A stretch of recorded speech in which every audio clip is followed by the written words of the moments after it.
Hi guys, it's DJ, and I just want to do a little review from my Facebook Live on Monday. So, you guys want to get started with a little bit of gray coverage and some color theory, then let's go ahead and get started. Alright, so whenever we open our salons back up and whenever our guests come back in, we can pretty much agree that our guests are going to have a little bit of extra new growth, and that's fine. But I want to walk you guys through a little review real quick of how to place that color and how to appropriately cover that gray if it extends further than that zone 1. So whenever I talk about zone 1, I'm talking about that first ½ inch to 1 inch of that new growth that happens on our guest's head. If it goes any further into zone 2, which is the mid-length of the hair, or anything past the first inch of hair, then you start getting away from that head heat, which is going to result in a little bit of gray banding because you're going to be having that color processing a little bit better with that warmth coming from the scalp than you would without that heat coming from the scalp. So what we're going to do whenever our guests come in for this gray coverage is that we're going to do like a virgin retouch application. And what I mean by that is the same way that you would do a virgin application where you start the mid-lengths and the ends first, then go back and do the roots. You would do the same thing with this. So you would do that first 1½ inches to 2 inches of new growth, then go back in and reapply onto the new growth. And the reason we would do that is because when we get into zone 2, we're starting to get into that over keratinized hair. It's become a little bit, a little bit more resistant to that color, and we have to break through that little bit of extra keratinizing that's happened, and we have to ensure that we get plenty of coverage with that since we won't have the heat coming from the head. Okay, now that we've talked a little bit about placement, let's talk a little bit of the science. Let's nerd out together a little bit and let's talk about the science behind this formulation. So this is where I really live and this is where I love is the science behind it and understanding the why behind it, because if we don't understand the why, then we're not going to be able to formulate correctly, which is what we're going to get to at the end of this video. So of course most color lines have a gray coverage. With us, we're Redken, so we have Cover Fusion. Cover Fusion has an equal balance of a double brown pigment, which is the background color needed to color gray hair. Alright, so it's a little myth that gray hair has no pigment to it, which is why we have to have those double browns, which is true in an aspect, but we're going to get more into that in just a couple of minutes.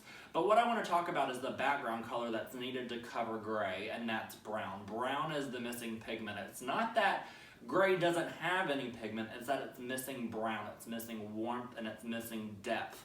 So a lot of your gray coverage colors are your natural naturals, or your NNs, or your GBs, or your RBs, or your BRs, things like that, where you can't necessarily have an ash-toned gray coverage, because if you look on this slide right behind me, so on the left-hand side we have our natural balance, which is a lot of our ashes and our neutrals. If you see, which you might not be able to see in this video, but all of our ashes, the background color is black to gray with all of our ashes.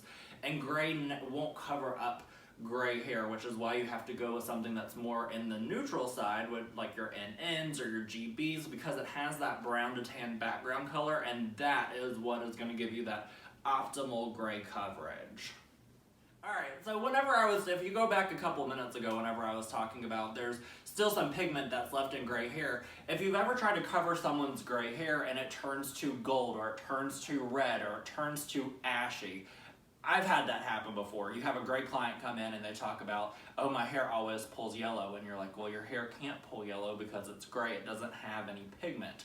Well, something you have to take into consideration is what color they were before they turned gray, because, and this is one of my favorite visualizations of how to describe this. So if you look going from left to right, we have your eumelanin, which is your black to brown pigments that live in hair naturally. Then you have your pheomelanins, which are your red to yellow pigments that live in the hair. So your browns and your black-headed clients, those are going to be your clients that have that eumelanin that were in their hair and is still in their gray hair.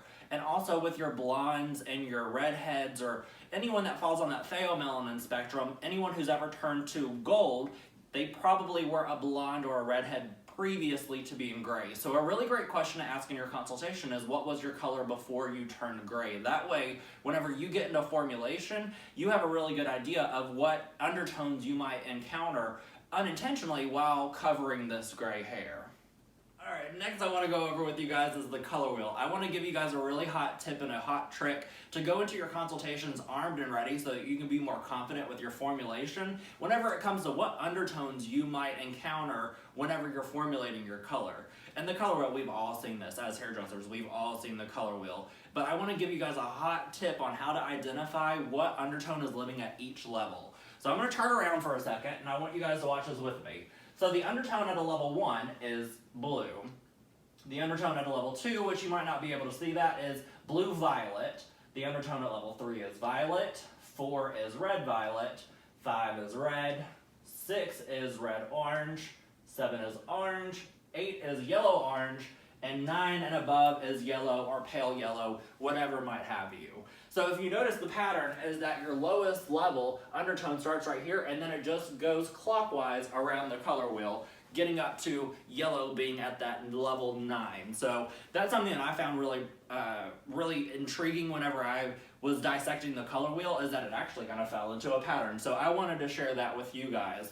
So in your formulation, if you are trying to get to a level 7 and your client had melanin in their hair, you want to be cautious of falling into a little bit of orange, which is typically where most of my gray coverage clients live, is a level 7. So I have to make sure that I formulate that color with that undertone to not go and enhance that undertone that is present at that level 7.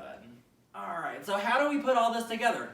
Is there like some kind of magical formulation guidelines? Yes, there is. At least with Redken, we do have a little bit of formulation guidelines.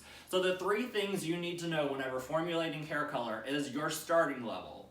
So what is the texture? What is the porosity? What's the density? What is the current level that you are with your guests, whether they're gray or not gray?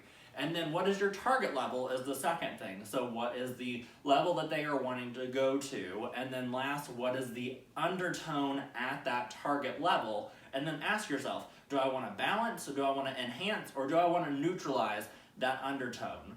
Those 3 questions will make you super confident in formulating every single time, because nothing can, I don't want to say nothing can go wrong, but it will definitely make it easier to predict what is going to happen in that hair color formulation and that hair color experience for your guest by asking yourself these 3 simple questions. So last but not least, I want to thank you guys for watching this video. If you have any more questions, I'll be doing another live on Monday. Let me know what you want to see, let me know what you want to hear, and I'd be more than glad to give it to you. Thanks, guys.